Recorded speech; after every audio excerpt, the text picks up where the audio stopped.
ভাগ্যবান লোকৰ চাৰিটা লক্ষণ, এই চাৰিটা লক্ষণ দেখিলেই বুজিব মানুহজন সৌভাগ্যবান হয়, আল্লাহৰ পছন্দনীয় বান্দা হয়। যদি আপোনাৰ মাজত এই চাৰিটা লক্ষণৰ কোনোবা এটা লক্ষণ প্ৰকাশ পায়, আল্লাহৰ শুক্ৰিয়া আদায় কৰিব, আলহামদুলিল্লাহ পঢ়িব, কাৰণ আপোনাক আল্লাহ সেই নিয়ামত দান কৰিছে যিটো নেকি সাধাৰণতে সকলোৱে নাপায়। 1 নম্বৰ লক্ষণ হৈছে ইলম। ইলম এনেকুৱা বস্তু হয় যাৰ দ্বাৰা নেকি মানুহ অন্ধকাৰৰ পৰা পোহৰত আহিব পাৰে, যাৰ দ্বাৰা নেকি মানুহে সঠিক ৰাস্তা চিনি পায়, যাৰ দ্বাৰা নিজৰ আত্মাক চিনি পায়, নিজৰ সৃষ্টিকৰ্তাক চিনি পায়। হাদিছ শৰীফত আহিছে, মাই ইউৰিদিল্লাহু বিহি খাইৰান ইউফাক্কিহু ফিদ্দিন। আল্লাহ তাআলা যাৰ লগত ৰহমতৰ মামলা কৰিব বিচাৰে, আল্লাহ তাআলা যাৰ কল্যাণ কৰিব বিচাৰে, আল্লাহ তাআলাই যাক ভাল পায়, যিজন সৌভাগ্যৱান ব্যক্তি হয়, সেইজনক আল্লাহ তাআলাই দ্বীনৰ সহি ইলম দান কৰে, সহি সমজ দান কৰে। সুবহানাল্লাহ। কাৰণ শিক্ষা এনেকুৱা বস্তু যাৰ দ্বাৰা মানুহে সঠিক ৰাস্তা চিনি পায়, নিজৰ আত্মাক চিনি পায়, নিজৰ সৃষ্টিকৰ্তাক চিনি পায়। আল্লাহ ৰাব্বুল আলামিন কোৰআনে কাৰিমত কয়, কুল হাল ইয়াস্তাবিল্লাযিনা ইয়ালামুন ওয়াল্লাযিনা লা ইয়ালামুন। হে নবী, আপুনি কৈ দিয়ক যে যিসকলে জানে আৰু যিসকলে নাজানে তেওঁলোক সমানেই হয়নে? যিসকলে জানে, যিসকল ইলমৱালা হয়, যিসকল শিক্ষিত হয় আৰু যিসকল অশিক্ষিত হয়, তেওঁলোক সমান হ'ব পাৰেনে? এন্ধাৰ আৰু পোহৰ একেই হ'ব পাৰেনে? মনত ৰাখিব, য'ত নেকি এন্ধাৰ থাকে তাতে পোহৰ নিশ্চয় নাই, আৰু য'ত পোহৰ আছে তাতে এন্ধাৰৰ ঠাই নাই। এন্ধাৰ আৰু পোহৰ কোনোদিন এক হ'ব নোৱাৰে, দুইটাই ইটো সিটোৰ জিদ হয়। শিক্ষাহীন মানুহ পহুৰ তুল্য। অন্য এক ৰিৱায়তত আহিছে, শিক্ষাহীন মানুহ মৰা কাঠৰ দৰে, তাক যোনে তোনে নিজৰ ইচ্ছা মতে ব্যৱহাৰ কৰিব, ইস্তেমাল কৰিব। আল্লাহ ৰাব্বুল আলামিন হযৰত সুলাইমান আলাইহিস সালামক যেতিয়া নবুৱত দান কৰে, তেতিয়া হযৰত সুলাইমান আলাইহিস সালামক প্ৰশ্ন কৰা হৈছিল, হে সুলাইমান, তোমাৰ আগত মই দুটা বস্তু ৰাখিলোঁ, এটা হৈছে ইলম শিক্ষা আৰু এটা হৈছে দৌলত ধন সম্পত্তি। এই দুটাৰ পৰা তুমি যিকোনো এটা বাছি ল'ব পাৰা। তুমি যদি শিক্ষা বিচৰা, তোমাক ইমানেই শিক্ষা, ইমানেই ইলম মই দান কৰিম যে আজিলৈকে এই পৃথিৱীত ইমান শিক্ষিত মই বনোৱা নাই, ইমান ইলম মই দান কৰা নাই। কিন্তু মনত ৰাখিবা, তুমি গোটেই দিন কষ্ট কৰি একমুঠি অন্ন তুমি যোগাৰ কৰিব নোৱাৰিবা, তুমি হয়তো ভোকত থাকিব লাগিব। কিন্তু যদি ইয়াৰ বিপৰীতে তুমি ধন সম্পত্তি লোৱা, তোমাক ইমান ডাঙৰ বাদশাহ মই বনাই দিম, ইমান ডাঙৰ সম্ৰাট মই বনাই দিম যে এই পৃথিৱীত ইমান ডাঙৰ সম্ৰাট মই কাকোৱে বনোৱা নাই, ইমান ধন সম্পত্তি মই কাকোৱে দান কৰা নাই, কিন্তু তুমি ভণ্ড মূৰ্খ হৈ থাকিবা। আল্লাহৰ পয়গম্বৰ হযৰত সুলাইমান আলাইহিস সালাম লগে লগে সিজদাত পৰি গ'ল আৰু কান্দি দিলে, হে মোৰ প্ৰতিপালক, হে মোৰ খুদা, আপুনি দয়া কৰি মোক ইলম দান কৰক, মোক শিক্ষা দান কৰক। কাৰণ শিক্ষা অবিহনে মই মোৰ আত্মাক চিনি নাপাম, শিক্ষা অবিহনে মই আপোনাক চিনি নাপাম, আপুনি কোন হয়। মই গোটেই দিন কষ্ট কৰি একমুঠি অন্ন যদি যোগাৰ কৰিব নোৱাৰোঁ, মোৰ কোনো আপত্তি নাই, কিন্তু মই শিক্ষা অবিহনে মই আপোনাকো চিনি নাপাম। আপুনি দয়া কৰি মোক শিক্ষা দান কৰক, মোক ইলম দান কৰক। আল্লাহ ৰাব্বুল আলামিন হযৰত সুলাইমান আলাইহিস সালামৰ প্ৰতি খুশ হৈ গ'ল, ৰাজি খুশি হৈ হযৰত সুলাইমান আলাইহিস সালামক শিক্ষাটো দান কৰিলে। আল্লাহ তাআলাই কয়, হে মোৰ পয়গম্বৰ, হে সুলাইমান, মইতো তোমাক ইলম দান কৰিলোৱে, ইয়াৰ লগতে তোমাক ইমানেই ধন সম্পত্তি দান কৰিলোঁ, গোটেই পৃথিৱীৰ বাদশাহ মই তোমাক বনাই দিলোঁ। সুবহানাল্লাহ। হযরত সুলাইমান আলাইহিস সালামক আল্লাহ তাআলাই ইমানেই ইলম দিছিল যে তেওঁ মাছৰ ভাষাটো বুজি পাইছিল, পানীত থকা মাছৰ ভাষা বুজি পাইছিল, গছৰ ভাষা বুজি পাইছিল, জীৱ জন্তুৰ ভাষাবোৰ বুজি পাইছিল, সকলো মখলুক তেওঁৰ তাবে আছিল, সকলোৰে ভাষা তেওঁ বুজি পাইছিল। ইমানেই সম্পত্তি আল্লাহ তাআলাই দিছে, গোটেই পৃথিৱীৰ বাদশাহ বনাই দিছে। জিন ইনসান সকলো তেওঁৰ গোলাম আছিল, দেৱ দানৱ পশু পক্ষী সকলো তেওঁৰ গোলাম আছিল। তেওঁ বতাহত আৰোহণ কৰি ভ্ৰমণ কৰিছিল। সুবহানাল্লাহ। হযৰত সুলাইমান আলাইহিস সালামৰ সিকিউৰিটি আছিল দেৱ দানৱবোৰ, ওপৰত পক্ষীবোৰে ছাঁ দি গুচি গৈছিল, ছাঁ দি ওপৰে ওপৰে ছাঁ দি আছিল, বতাহত আৰোহণ কৰিছিল। ইমানেই ধন সম্পত্তি, ইমানেই পাৱাৰ আল্লাহ তাআলাই দান কৰিছিল, গোটেই মখলুক তেওঁৰ মুসাখৰ কৰি দিছিল, সকলোকে তেওঁ কণ্ট্ৰল কৰিব পাৰিছিল। হযৰত সুলাইমান আলাইহিস সালামৰ জীৱনৰ সৰু এটা কাহিনী মই কওঁ। সুলাইমান আলাইহিস সালামক এবাৰ বতাহে উৰুৱাই নি তেওঁ বতাহত আৰোহণ কৰি ভ্ৰমণ কৰি আছে, ভ্ৰমণ অৱস্থাত টোপনি গ'ল, বহি বহি টোপনি গৈছে। এনে অৱস্থাত বতাহে উৰুৱাই নি এক পৰুৱাৰ দেশত লৈ গ'ল। হযৰত সুলাইমান আলাইহিস সালাম পৰুৱাৰ দেশত যেতিয়া ভ্ৰমণ কৰি আছিল, তেওঁ দেখা পালে যে এটা পৰুৱাই চিঞৰি চিঞৰি কৈ আছে, হে পৰুৱাসকল, তোমালোক সবেই নিজৰ নিজৰ গাঁতত সোমাই যোৱা। ইয়া আইয়ুহান নামলু দুখুলু মাসাকিনাকুম লা ইয়াহতিমান্নাকুম সুলাইমান ওয়া জুনুদুহু ওহুম লা ইয়াশউৰুন। হে পৰুৱাসকল, তোমালোকে নিজৰ নিজৰ গাঁতত সোমাই যোৱা, কাৰণ সুলাইমান আহিছে তাৰ সৈন্য সামন্তলৈ, আৰু তোমালোক যদি মৃত্যুবৰণ কৰা, তাৰ সৈন্য সামন্তৰ ঠেঙত লাগিও যদি তোমালোক মৃত্যুবৰণ কৰা, তেওঁলোকে হয়তো গমেই নাপাব।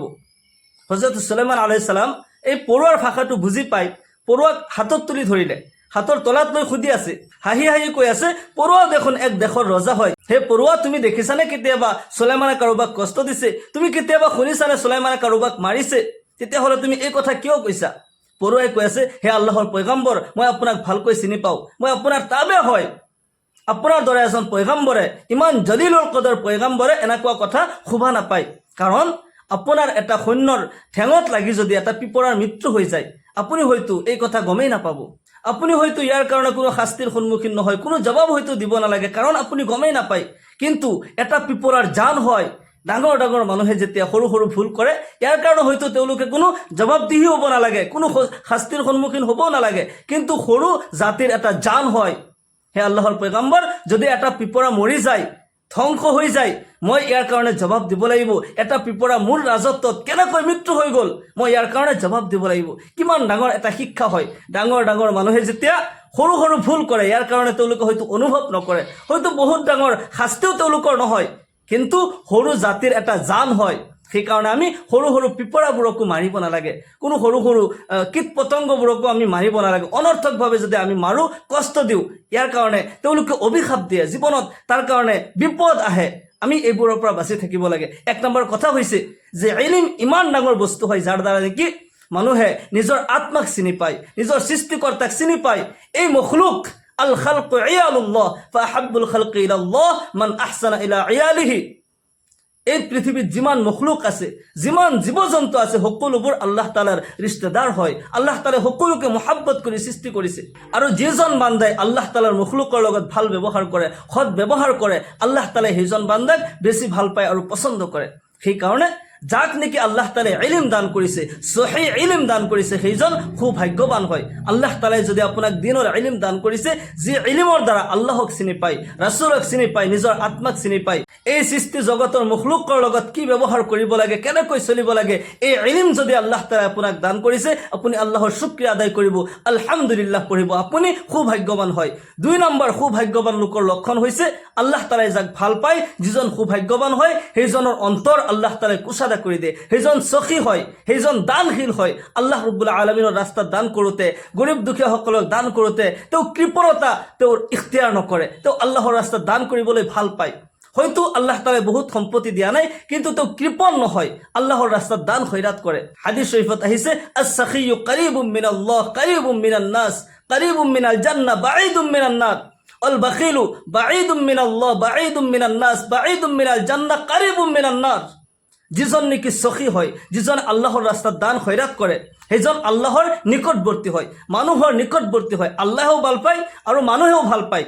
আৰু সেইজন জান্নাতৰ পড়োশী হয়, জান্নাতৰ নিকটৱৰ্তী হয়। সেইজন ব্যক্তি জাহান্নামৰ পৰা দূৰ হয়। সুবহানাল্লাহ। যিজনে আল্লাহৰ ৰাস্তাত দান কৰে, গৰীব দুখীয়াসকলক দান খৈৰাত কৰে, তেওঁ আল্লাহৰো নিকটৱৰ্তী হয়, মানুহেও ভাল পায়, সেইজন জান্নাতৰ নিকটৱৰ্তী হয়, অৰ্থাৎ সেইজন ব্যক্তিয়ে জান্নাত পাব আৰু জাহান্নামৰ পৰা কোচত দূৰ হয়। আৰু যিজন নেকি বাখিল, যিজন নেকি কঞ্জুচ হয়, 1 টকা পকেটৰ পৰা নোলায় গৰীব দুখীয়াক সহায় কৰিবলৈ, অন্ধ ব্যক্তিক সহায় কৰিবলৈ, নিচলাসকলক, মগনীয়াসকলক সহায় কৰিবলৈ তেওঁৰ অন্তৰ কঠিন হয়, তেতিয়াহ'লে সেইজনক আল্লাহ ভাল নাপায়, সেইজনক মানুহেও ভাল নাপায়, সেইজন জান্নাতৰ পৰা দূৰ হৈ যায়, সেইজন জাহান্নামৰ কাৰিব হৈ যায়। নাউজুবিল্লাহ। সেইকাৰণে আল্লাহৰ ৰাস্তাত দান খৈৰাত কৰিব লাগে, গৰীব দুখীয়াসকলক সহায় কৰিব লাগে। যেতিয়া আল্লাহ তালাই কোনো বান্দাক ধন সম্পত্তি দিয়ে, আল্লাহ তালাই তাৰ সম্পত্তিৰ মাজত গৰীব দুখীয়াৰো হক ৰাখে। গৰীব দুখীয়া চুবুৰীয়া যিসকল কষ্ট কৰি আছে, মগনীয়া, তেওঁলোকক আমি যেতিয়া সহায় কৰিম, আল্লাহ তালাই এই সম্পত্তিত বৰকত দিব, জীৱনত শান্তি আহিব। আপুনি যদি দান খৈৰাত কৰিবলৈ ভাল পায়, বুজিব, যদি আপোনাৰ অন্তৰ কুশাদা হয়, পকেট হয়তো খালী, আপোনাৰ হয়তো পকেটত বহুত টকা পইচা নাই, কিন্তু আপোনাৰ অন্তৰত আছে, মোৰ টকা পইচা থাকিলে মই দান কৰিলোঁ হয়, আৰু যি আছে কম যদি টকা পইচা আছে, ইয়াৰ পৰাই আপুনি দান খৈৰাত কৰিছে, তাৰ মানে বুজিব আপুনি সৌভাগ্যৱান হয়, আল্লাহ তালাৰ পচন্দনীয় বান্দা হয়। আল্লাহ তালাৰ শুকৰিয়া আদায় কৰিব, আলহামদুলিল্লাহ পঢ়িব, বেছি বেছিকৈ আল্লাহ তালাৰ প্ৰশংসা কৰি থাকিব। সৌভাগ্যৱান লোকৰ 3য় লক্ষণ হৈছে ইবাদতৰ তৌফিক। আল্লাহ তালাই যাক ভাল পায়, যাৰ লগত ৰহমতৰ মামলা কৰিব বিচাৰে, যিজন সৌভাগ্যৱান হয়, সেইজনৰ ইবাদতৰ সুযোগ পায়, আল্লাহ তালাই ইবাদতৰ সুযোগ দিয়ে। সেইজনে নামাজ পঢ়িবলৈ সুবিধা পায়, ৰোজা ৰাখাৰ সুবিধা পায়, তসবিহ তাহলিল কৰাৰ, কোৰআনৰ তিলাৱত কৰাৰ সুবিধা পায়, গৰীব দুখীয়া সহায় কৰিবলৈ সুবিধা পায়, নেক ইবাদত কৰাৰ সুযোগ পায়। মই এটা কবিতা পঢ়ি থাকোঁ, প্ৰায়ে এটা শেৰ পঢ়ি থাকোঁ, जब तूने नमाज नहीं पढ़ा ये मत सोच कि तुझे वक्त नहीं मिला, बल्कि यह सोच कि तूने ऐसी कौन सी खता की है कि अल्लाह ने तुझे अपने सामने खड़ा करना भी गवारा नहीं किया। जेते তুমি নামাজ নপঢ়িলা, যেতে আল্লাহৰ ইবাদতৰ পৰা তুমি গাফিল হৈ থাকিলা, তুমি এই কথা নাভাবিবা যে মই সময় নাপালো, মোৰ সুবিধা নহল। তুমি এই কথা চিন্তা কৰা, এই কথা তুমি ভাবা যে মই কি ভুল কৰিলো, মই কি পাপ কৰিলো, যাৰ কাৰণে নেকি আল্লাহ তাআলাই মোক তেওঁৰ আগত থিয় কৰাটো পছন্দ কৰা নাই, আল্লাহ তাআলাই ভাল পোৱা নাই। আল্লাহ তাআলাৰ তৌফিক অবিহনে মানুহে আল্লাহৰ ইবাদতো কৰিব নোৱাৰে। সেইকাৰণে আমি গুনাহ এৰি দিব লাগিব। যদি আমি গুনাহ এৰি দিওঁ তেতিয়া আল্লাহ তাআলাই ইবাদতৰ তৌফিক দিব, ইবাদতৰ তৌফিক হ'ব লাগিব। আমি আল্লাহৰ পৰা দোয়া কৰিব লাগে, আল্লাহ মই যাতে ইবাদত কৰিব পাৰোঁ। হাদিস শৰীফত আহিছে 7 জন ব্যক্তি কালি কিয়ামতৰ দিনাখন আল্লাহৰ আৰশৰ তলত স্থান পাব, যিদিনা নাকি আল্লাহৰ আৰশৰ ছায়াৰ বাহিৰে অন্য কোনো ছায়া নাথাকিব। সাবআতুন ইজিল্লুহুমুল্লাহু ফি জিল্লিহি ইয়াওমা লা জিল্লা ইল্লা জিল্লু, ইমামুন আদিল ওয়া শাবুন নাশা ফি ইবাদাতিল্লাহি তাআলা। এক নম্বর হইছে ইমামুন আদিল, ন্যায়পরায়ণ বাদশাহ। দ্বিতীয় নম্বৰত যিজন নেকি ইবাদতৰ নাশাত যাৰ মাজত থাকে, যিজনে এনি টাইম ইবাদত কৰিব বিচাৰে, এনি টাইম জিকিৰ আৰু ফিকিৰৰ মাজত থাকে। শাবুন নাশা ফি ইবাদাতিল্লাহি তাআলা, সেইজন যুৱক যাৰ অন্তৰত নেকি আল্লাহৰ ইবাদতৰ শৌক থাকে, যোগ থাকে, তেওঁ ইবাদত কৰিব বিচাৰে। যেতিয়াই নামাজ পঢ়িলে দ্বিতীয় অক্তৰ নামাজৰ ফিকিৰ কৰি থাকে আৰু ইয়াৰ মাজত কিবা কাজকৰ্ম কৰি থাকিলেও এনি টাইম আল্লাহৰ জিকিৰ কৰে, ফিকিৰ কৰি থাকে, সেইজনক আল্লাহ ৰাব্বুল আলামিন কালি কিয়ামতৰ দিনাখন আৰশৰ তলত জাগা দিব। আল্লাহু আকবাৰ। যদি আল্লাহ তাআলাই আপোনাক ইবাদতৰ সুযোগ দিছে তেতিয়া আপুনি খুব ভাগ্যৱান হয়। আল্লাহ তাআলাৰ শুকৰিয়া আদায় কৰিব যে আপুনি ইবাদত কৰিব পাৰে। এনেকুৱা বহুত মানুহ আছে যিসকলে নেকি ইবাদতৰ সুবিধা নাপায়, সুযোগ তেওঁলোকে নাপায়। তাৰ মানে আল্লাহ তাআলাই পছন্দ কৰা নাই, আল্লাহ তাআলাই ভাল পোৱা নাই, যাৰ কাৰণে তেওঁলোকে ইবাদত কৰিব পৰা নাই। যদি ইবাদত কৰিব পাৰিছে আল্লাহৰ শুকৰিয়া আদায় কৰিব। 4 নম্বৰত যিসকলক আল্লাহ তাআলাই ভাল পায়, যিজন সৌভাগ্যৱান হয়, সেইজন নম্ৰ আৰু ভদ্ৰ হয়। আল্লাহ ৰাব্বুল আলামিন তেওঁৰ মাজত ভদ্ৰতা দান কৰে, নম্ৰতা দান কৰে। জমিনত যেতিয়া মানুহৰ লগত চলাফুৰা কৰে তেওঁ সৎ ব্যৱহাৰ কৰে। আল্লাহ ৰাব্বুল আলামিন কোৰআনে কাৰিমত কয়, ওয়া ইবাদুৰ ৰহমানিল্লাযীনা ইয়ামশুনা আলাল আৰদি হাওনা ওয়া ইযা খাতাবাহুমুল জাহিলুন ক্বালু সালামা। আল্লাহ তাআলাৰ বান্দা, ৰহমানৰ বান্দা সেইসকল, এমশুনা আলাল আৰদি হাওনা, ৰহমানৰ বান্দা সেইসকল যিসকলে জমিনত খোজ কাঢ়োতে তেওঁ নম্ৰ ভদ্ৰ হৈ খোজ কাঢ়ে। আৰু যেতিয়া কোনো জাহিলৰ লগত, কোনো অশিক্ষিত মূৰ্খৰ লগত যেতিয়া কথা পাতে, মূৰ্খৰ লগত তৰ্কত ব্যস্ত হৈ নাযায়, তেওঁৰ লগতো ভাল ব্যৱহাৰ কৰে। এজন মানুহে হয়তো নাজানি পেলাই তাৰ ইলমৰ অভাৱত, শিক্ষাৰ অভাৱত আপোনাক গালি দিছে, আপুনিও তাক যদি গালি দি দিয়ে তাৰ মাজত আৰু আপোনাৰ মাজত কোনো পাৰ্থক্য নাথাকিল, আপুনি সেই মূৰ্খৰ লগতো আপুনি ভাল ব্যৱহাৰ কৰক। হ'ব পাৰে আপোনাৰ ভাল ব্যৱহাৰৰ কাৰণে তেওঁ সঠিক ৰাস্তা চিনি পাব, ভাল ব্যৱহাৰৰ কাৰণে তেওঁ আপোনাৰ লগত নেক্সট টাইম ভাল ব্যৱহাৰ কৰিব। ক্বালু সালামা, শান্তিৰ বাৰ্তা দিবা। মূৰ্খসকলকো শান্তিৰ বাৰ্তা দিব লাগে, জাহিলকো শান্তিৰ বাৰ্তা দিব লাগে। হযৰত মুসা আলাইহিস সালামে আল্লাহ তাআলাক প্ৰশ্ন কৰিছিল, ইয়া ৰব্বি মান আ'আজ্জু ইবাদিকা ইনদাক ক্বাল মান ইজা কাদাৰা গাফাৰা। ইয়া আল্লাহ, এই পৃথিৱীত যিমান মানুহ আছে সকলোতকৈ শ্ৰেষ্ঠ মানুহ কোন হয়, কাক আপুনি বেছি ভাল পায় আৰু পছন্দ কৰে? আল্লাহ ৰাব্বুল আলামিনে কয়, মান ইজা কাদাৰা গাফাৰা, যিজনে ইন্তেকাম ল'ব পাৰে, প্ৰতিশোধ ল'ব পাৰে, তাৰ পিছতো আগৰজনক মাফ কৰি দিলে, সেইজন আল্লাহৰ পছন্দনীয় বান্দা হয়। সুবহানাল্লাহ। যদি আল্লাহ তাআলাই এই গুণ আপোনাৰ মাজত ৰাখিছে, আপুনি কাৰোবাক মাফ কৰি দিয়ে, আপুনি কাৰোবাক কষ্ট নিদিয়ে, আপোনাৰ লগত যদিও বেয়া ব্যৱহাৰ কৰে আপুনি তাৰ লগত নম্ৰ ভদ্ৰ হৈ কথা পাতে, তেতিয়া বুজি ল'ব আপুনি আল্লাহৰ পছন্দনীয় বান্দা হয়, আপুনি খুব ভাগ্যৱান হয়। মহান আল্লাহ তাআলাই এই 4টা লক্ষণ আমাৰ সকলোৰে মাজত সৃষ্টি কৰি দিয়ক, আমি সকলো যাতে খুব ভাগ্যৱান হ'ব পাৰোঁ। ইহকাল পৰকালত আল্লাহ ৰাব্বুল আলামিন নিশ্চয় আমাক কামিয়াবি দান কৰিব। মহান আল্লাহ তাআলাই আমাক সকলোকে কোৱা আৰু শুনাতকৈ বেছি বেছি আমলৰ তৌফিক দান কৰক। সকলোকে আল্লাহুম্মা আমিন। ওয়া আখিৰু দাওয়ানা আলহামদুলিল্লাহি ৰাব্বিল আলামিন। আসসালামু আলাইকুম ওয়া ৰাহমাতুল্লাহি ওয়া বাৰাকাতুহু।